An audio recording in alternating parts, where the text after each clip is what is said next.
कह सकते हैं, और ये हो गया पानी की बहाव भी लिख सकते हैं। इसको समझने की बात है। आप अनुमान लगा सकते हैं। देखिए, यदि आप कहीं किसी चलते हुए पानी में स्नान करते हैं, यदि हम पानी की दिशा की ओर चलना प्रारंभ करते हैं तो हमें कम बल लगाना पड़ता है, अर्थात कुछ हम चलते हैं और कुछ हमें पानी धकेल देता है। अब इसके विपरीत यदि बहाव इधर को है और आप इधर को चलना चाह रहे हैं तो इसकी सापेक्ष चाल घट जाएगी। क्यों? मान लीजिए आप 2 मीटर पानी की ओर को चले, 1 मीटर पानी चल गया तो कितना हो गया? 2 माइनस 1, आपकी गति केवल 1 मीटर की रह गई। तो वही सवाल में यहाँ है, क्या है? एक नाव धारा प्रवाह की दिशा में 36 किलोमीटर तथा धारा प्रवाह की दिशा के विपरीत 32 किलोमीटर की दूरी तय करने में कुल 7 घंटे। यही नाव यदि 48 किलोमीटर धारा प्रवाह की दिशा में तथा 40 किलोमीटर धारा प्रवाह की विपरीत दिशा में चले तो 9 घंटे लगते हैं। नाव की स्थिर पानी में चाल ज्ञात करो, साथ ही धारा प्रवाह की गति भी ज्ञात करें। तो क्या लिखेंगे? माना नाव की चाल बराबर x किलोमीटर प्रति घंटा तथा धारा प्रवाह का मतलब हम उसकी चाल भी लिख सकते हैं, पानी की चाल बराबर y किलोमीटर प्रति घंटा। ठीक है। धारा प्रवाह की चाल y और नाव की चाल में हमने आपको सूत्र बताया था, चाल बराबर दूरी बटे समय या समय बराबर दूरी बटे चाल। ठीक है। अब पहली शर्त क्या है? पहली शर्त के अनुसार, सवाल ध्यान से पढ़िएगा नहीं तो गड़बड़ हो जाएगा। एक नाव धारा प्रवाह की दिशा यानी कि जिधर को जल बह रहा है 36 दूरी, चाल हो गई x प्लस वाई प्लस तथा धारा प्रवाह की दिशा के विपरीत कितने किलोमीटर? 32, चाल हो गई x माइनस वाई, कितना समय लगा? बराबर 7। समीकरण नंबर 1। दूसरी, यहाँ बड़ा इंपॉर्टेंट है, ये देखना है। यदि धारा प्रवाह की दिशा यानी कि जिधर को पानी बह रहा है तो दोनों की चाल जुड़ गई, यहाँ विपरीत है तो आपस में चाल घट गई, जैसा कि हमने ऊपर भी आपको बताया है। दूसरी शर्त के अनुसार क्या कह रहे हैं? दूसरी शर्त में यदि यदि 48 किलोमीटर दूरी हो गई, 48, धारा प्रवाह की दिशा वही x प्लस वाई, फिर क्या करा? तथा 40 किलोमीटर 40 बटे धारा प्रवाह की दिशा के विपरीत अर्थात x माइनस वाई, कुल 9 घंटे देती। जिस बच्चे ने समीकरण बनाने सीख लिए वो सवाल आसानी से हल कर लेगा, उसे कोई दिक्कत नहीं होगी, कोई ज़्यादा कठिन नहीं है। सवाल को आप बार बार पढ़ेंगे तो जरूर आपकी समझ में आ जाएगा।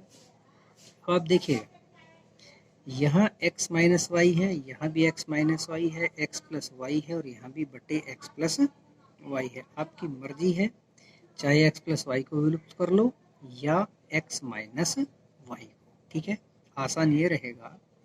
समीकरण नंबर फर्स्ट गुणा 5 तथा समीकरण सेकंड गुणा, यदि हम इसमें 5 की गुणा करते हैं 160 हो जाएगा, इसमें ऐसे 4 की गुणा कर लेते हैं। ठीक है, तो ध्यान रखना, समीकरण 1 में पूरे में 5 की करिए, 5 छंग 30, 5 तिया 15 और 2 17 गुना, ठीक होगी, बटे x प्लस वाई।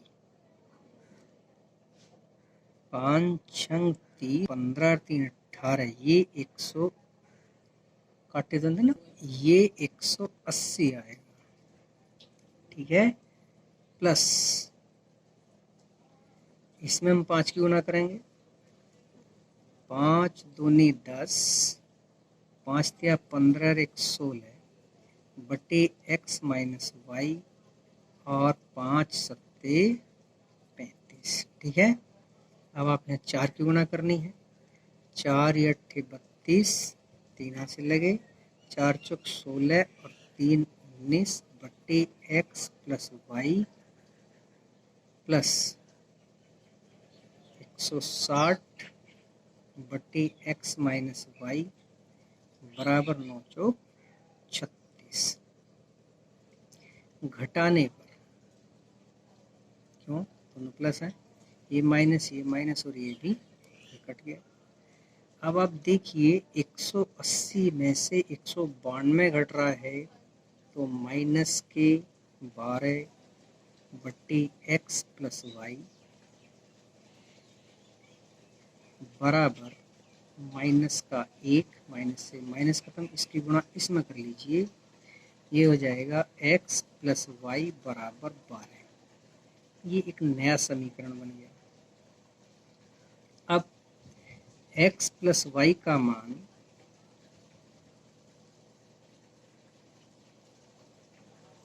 समीकरण फर्स्ट में रखने पर, समीकरण फर्स्ट ये है, तो 36 बटे 12 प्लस 32 बटे x माइनस वाई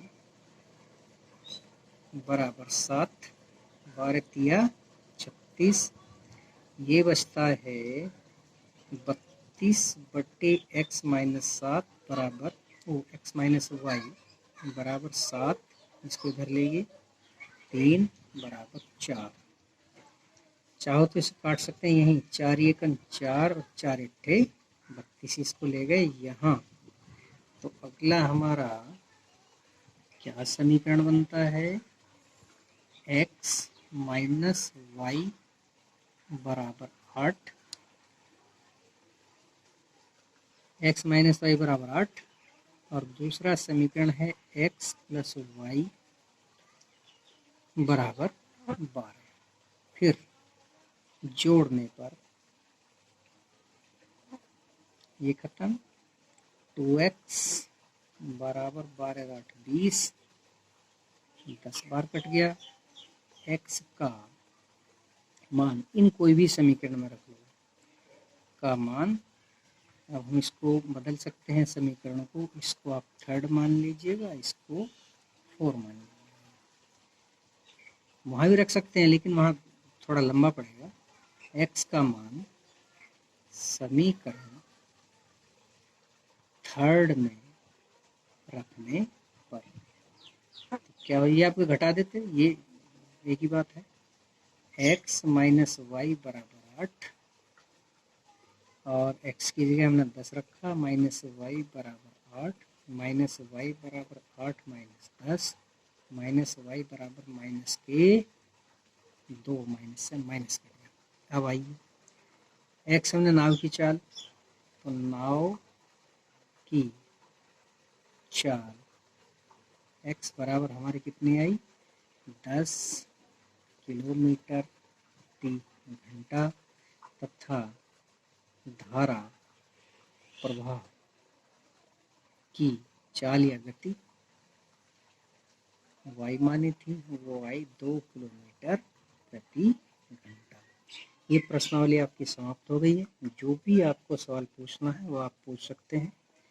कल हम आपको द्विघात समीकरण पढ़ाएंगे, इसको आप थोड़ा पढ़ के देखना है।